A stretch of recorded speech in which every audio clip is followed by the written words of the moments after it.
شروع اللہ کے نام سے جو بڑا مہربان نہایت رحم کرنے والا ہے۔ درود ہو نبی پاک صلی اللہ علیہ وآلہ وسلم پر اور آپ کی آل پر۔ حضرت عباس ابن علی رضی اللہ تعالی عنہ۔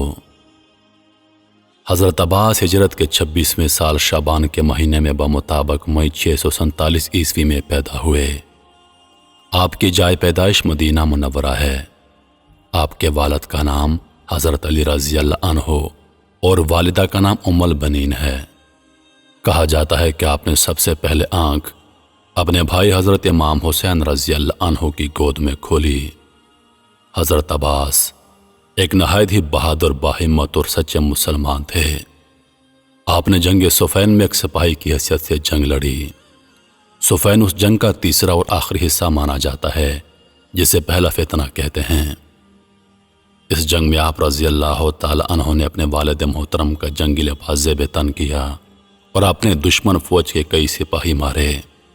اس وقت تک دشمن فوج آپ کو حضرت علی رضی اللہ تعالی عنہ تصور کر رہی تھی، لیکن جب حضرت علی میدان میں تشریف فرما ہوئے تو دشمن کے لشکر کے سبھی سپاہی آپ کو دیکھ کر حیران ہوئے کہ جب علی یہاں ہیں تو یہ کون ہیں؟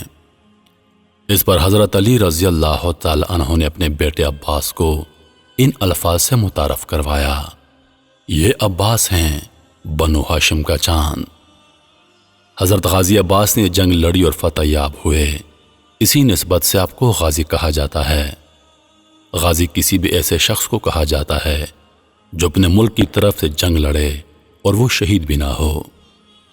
حضرت غازی عباس کو جنگی تربیت اپنے والد محترم حضرت علی رضی اللہ تعالی عنہ اور اپنے بڑے بھائی حضرت حسن رضی اللہ تعالی عنہ سے ملی۔ یہی وجہ ہے کہ آپ کا انداز تلوار بازی اپنے والد محترم سے ملتا جلتا تھا اور اکثر دشمن آپ کو علی ہی سمجھ بیٹھتے تھے۔ آپ کی جنگ کے میدان میں جرأت اور شجاعت کو بیان کرتے وقت اکثر تاریخ دان آپ کو شیر کے لقب سے نوازتے ہیں، کیونکہ آپ بڑے ہی نڈر، بے خوف اور بہادری کے ساتھ دشمن پر حملہ آور ہوتے تھے۔ اور پھر حضرت عباس رضی اللہ عنہ نے ہی اپنے بڑے بھائی حضرت حسن رضی اللہ تعالی عنہ کے بیٹوں کو جنگ کی تربیت دی۔ ان کے علاوہ آپ نے حضرت علی اکبر جو کہ حضرت امام حسین رضی اللہ عنہ کے صاحبزادے ہیں انہیں، اور حضرت قاسم، اون اور محمد کو بھی جنگی مہارتوں کی تربیت دی۔ آپ کی ہمت اور جرأت کی جھلک حضرت علی اکبر میں دکھائی دیتی تھی۔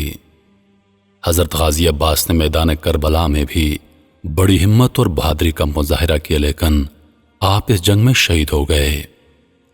حضرت عباس کے گھوڑے کا نام عقاب تھا۔ یہ گھوڑا حضرت محمد صلی اللہ علیہ وسلم اور حضرت علی رضی اللہ عنہ نے بھی استعمال کیا۔ 60 ہجری بمطابق 680 عیسوی میں حضرت امام حسین رضی اللہ تعالی عنہ مدینہ سے مکہ اپنے ایک چھوٹے سے لشکر اور اپنے اہل خانہ سمیت کوفہ کی طرف روانہ ہوئے۔ ابھی آپ کوفہ کے راستے میں ہی تھے کہ آپ کو روک لیا گیا اور آپ کو کوفہ جانے کے بجائے کربلا جانے کو کہا گیا۔ آپ 2 محرم الحرام 61 ہجری کو کربلا پہنچے۔ آپ کے خیمے کو گھیر لیا گیا اور آپ کو دریائے فرات سے منقطع کر دیا گیا تاکہ آپ اور آپ کا لشکر پانی نہ حاصل کر سکے۔ خیمے میں جو پانی موجود تھا وہ 7 محرم الحرام تک ختم ہو گیا۔ چونکہ حضرت عباس لشکر کے سب سے عظیم سپہ سالار تھے، لہذا حضرت امام حسین رضی اللہ تعالی عنہ نے حضرت عباس کو بچوں کے لیے کچھ پانی کا انتظام کرنے کے لیے کہا۔ بچوں کا پیاس سے برا حال تھا۔ دریائے فرات پر یزیدی لشکر قابض تھا تاکہ حضرت امام حسین رضی اللہ عنہ کے اہل خانہ اور لشکر کو پانی نہ مل سکے۔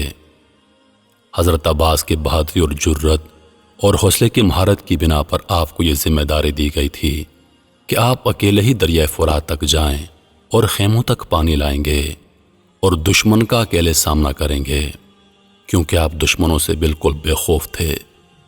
تاہم حضرت امام حسین رضی اللہ عنہ نے پھر بھی آپ کو اپنی حفاظت کرنے کی تاکید کی اور ساتھ یہ بھی کہا کہ ابھی دشمنوں سے لڑنا مت اور صرف پانی لے کر خیموں میں واپس آ جانا۔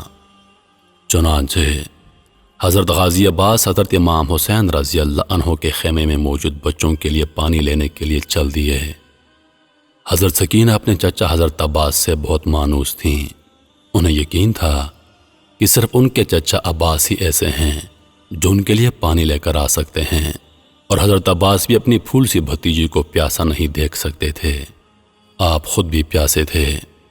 جب آپ خیمے سے باہر نکلے اور میدان کربلا میں داخل ہوئے تو اس وقت آپ کے پاس صرف ایک نیزہ اور ایک مشک تھی جس میں پانی بھر کر لانا تھا۔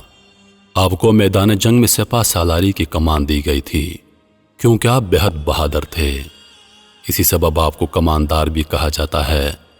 جب آپ دریا فرات پر پہنچے اپنے مشکیز میں پانی بھرنا شروع کر دیا، تاہم آپ نے خود ایک گھونٹ بھی نہ پیا۔ آپ کے ذہن میں صرف اپنی بھتیجی سکینہ کی پیاس تھی۔ اس سے پتہ چلتا ہے کہ کیسے اکیلے ہی اتنی بہادری کے ساتھ ہزاروں دشمنوں کے بیچ آپ دریائے فرات پر پہنچ گئے، اور خوف نے ذرا بھی آپ کو نہ سہمایا۔ پورا دریائے فرات آپ کی آنکھوں کے سامنے تھا۔ شدید پیاس ہوتے ہوئے بھی آپ نے خود پانی نہ پیا، اور مشکیزے میں پانی بھرنے کے بعد آپ واپسی کے لیے خیموں کی جانب روانہ ہوئے۔ راستے میں آپ پر پیچھے سے وار کیا گیا اور آپ کا ایک بازو کٹ گیا۔ اس کے بعد ایک اور پیچھے کی جانب سے حملہ ہوا اور آپ کا دوسرا بازو بھی شہید کر دیا گیا۔ لیکن آپ پانی کے مشکیزے کو اپنے منہ سے اٹھائے تیزی سے خیمے کی جانب بڑھتے رہے کہ بچوں کو پانی مل سکے، لیکن یزید کے سپاہیوں نے آپ پر تیر برسانا شروع کر دیے۔ ایک ظالم تیر سیدھا آپ کی ٹانگ میں لگا جس سے آپ لڑکھڑا گئے۔ دوسرا تیر مشکیزے میں لگا اور پانی زمین پر گر کر بہہ گیا۔ جیسے ہی مشکیزہ گرا، یزیدی سپاہیوں میں سے ایک نے ایک تیر مارا جو سیدھا آ کر آپ کی آنکھ میں لگا۔ ایک دشمن سپاہی نے آپ کے سر پر وار کیا۔ چونکہ آپ کے دونوں ہاتھ شہید ہو چکے تھے، لہٰذا آپ سنبھل نہ سکے اور گھوڑے سے زمین پر گر گئے۔ گرتے ہوئے آپ نے اپنے بھائی حضرت امام حسین کو پکارتے ہوئے کہا، اے بھائی، اور آپ منہ کے بل زمین پر گر گئے اور وہیں شہید ہو گئے۔